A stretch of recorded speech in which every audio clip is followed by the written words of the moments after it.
security rate strategist Zachary Griffiths, Belpointe's chief market strategist David Nelson, and Sarge986. He's the president, and we got him in studio.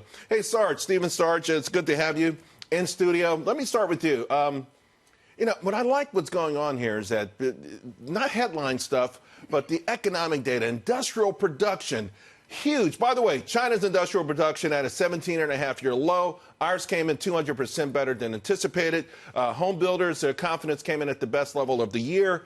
Is it too good going into tomorrow's Fed meeting? I think that, yes, it's very positive.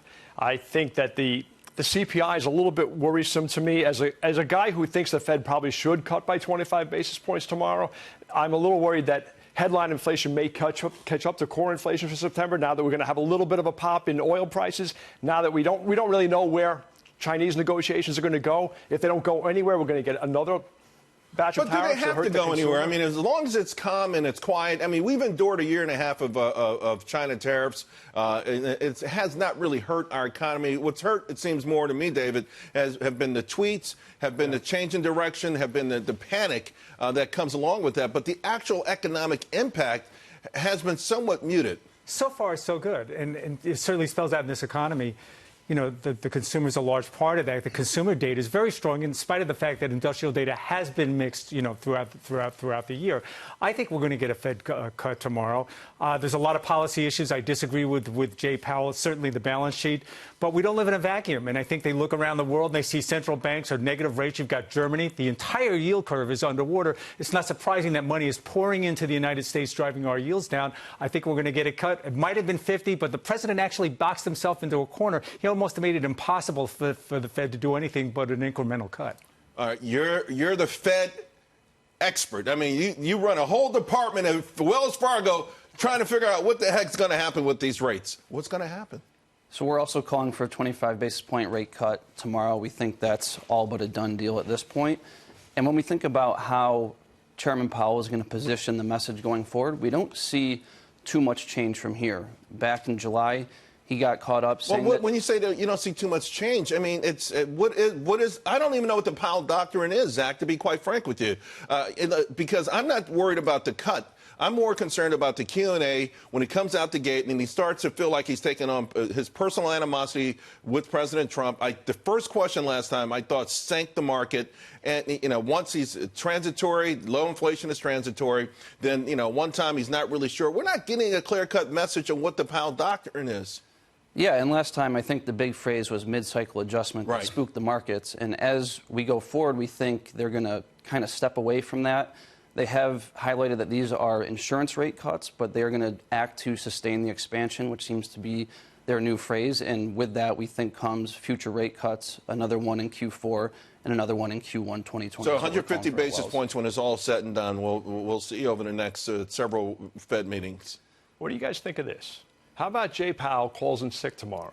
Just don't take the podium. No dot plot. No press conference. Just cut him 25 basis points, drop the mic, and walk away. Well, that you would can't be great. hurt us that way. I think the market would go up if that happened. And especially we got rid of the dot plot, because it feels like to me that Wall Street's kind of bracing for the Fed to kind of say one thing, but the confusion, right? Because we know that there were a lot of dissenters in the last meeting. We had 2 official dissenters, and then we had 2 more Fed officials who actually wanted to go 50 basis point cut. And then you have Fed governors who don't agree with policy. And again, I know Jay Powell recently said he likes consensus thinking, but we want a Federal Reserve chairman to take over, right? We want this to be the Powell I want Fed. a communications director. I want consensus. As a military guy, and so are you, I love a military guy. When the highest ranking officer stepped in the room, he or she was in charge. Well, when the lieutenant comes over and says, "Hey, Sarge, what should I do?"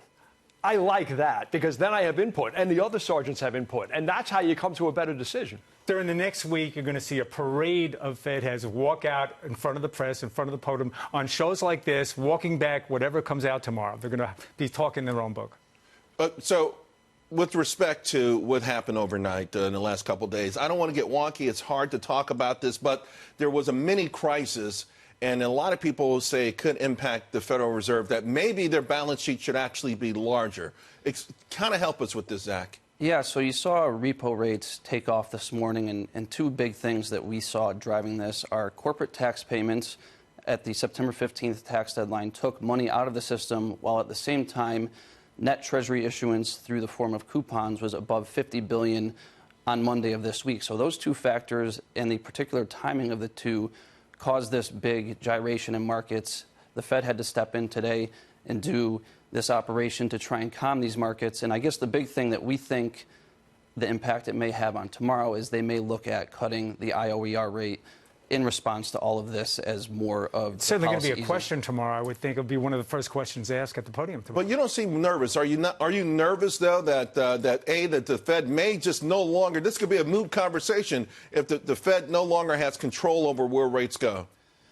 Well, short term or long term. Over the next couple days, we don't see some of the same pressures. Again, quarterly tax deadlines come once a quarter. This big settlement was mid-month. You get 2 settlements of treasuries per month. I think the big thing is over the next couple weeks or maybe the next couple days, they're not going to be issuing as much of bills, so that's going to take a little bit of pressure off the market in the front end. Any notion of expanding the balance sheet because of this? And maybe this could be an excuse to do that. President Trump wants quantitative easing. We're not calling for quantitative easing. Mario Draghi said quantitative easing is a good thing. He said negative interest rates was spectacular. That was a heck of a press conference that he had, and he seemed to be pretty thrilled with himself. Not exactly happy, though, when it came to fiscal policy. And that's going to collapse our yield curve in November. $3.8 trillion isn't enough of a balance sheet to handle this? We think it is. We don't expect them to restart QE. And if you look at the economy in the U.S., it's certainly faring much better. I think it's first-term coincidence. You know, a lot of things came together all at once. The Asian markets were closed yesterday. Don't forget. Let's talk about market reaction. Handicap this. You, my two market guys. You know, have you changed your positioning for this? We know that the markets have reacted negatively to the last couple of times Powell has spoken, in part because we don't, you know, he either said something Wall Street didn't like or he confused the heck out of Wall Street and scared the heck out of Wall Street. How are you positioning for tomorrow, Sarge? Well, I am certainly cautious around Jerome Powell because I don't think he speaks to the markets very well. So I am going into this with a high cash level, but I'm also trying to take advantage of this rotation that we saw last week. So I've gotten back into a lot of these names that I had gotten out of maybe a week or two ago. So I'm back in a lot of my cloud names, a lot of my cybersecurity names. The growth names and the momentum names, you're getting back into those. I'm getting back in, not at full positions, but I'm exposed. My fear is not the cut, is the rhetoric that follows and the press conference that follows. But I'm not changing my standpoint at this point. I still have the same positions I had yesterday. All right. Gentlemen, thank you all.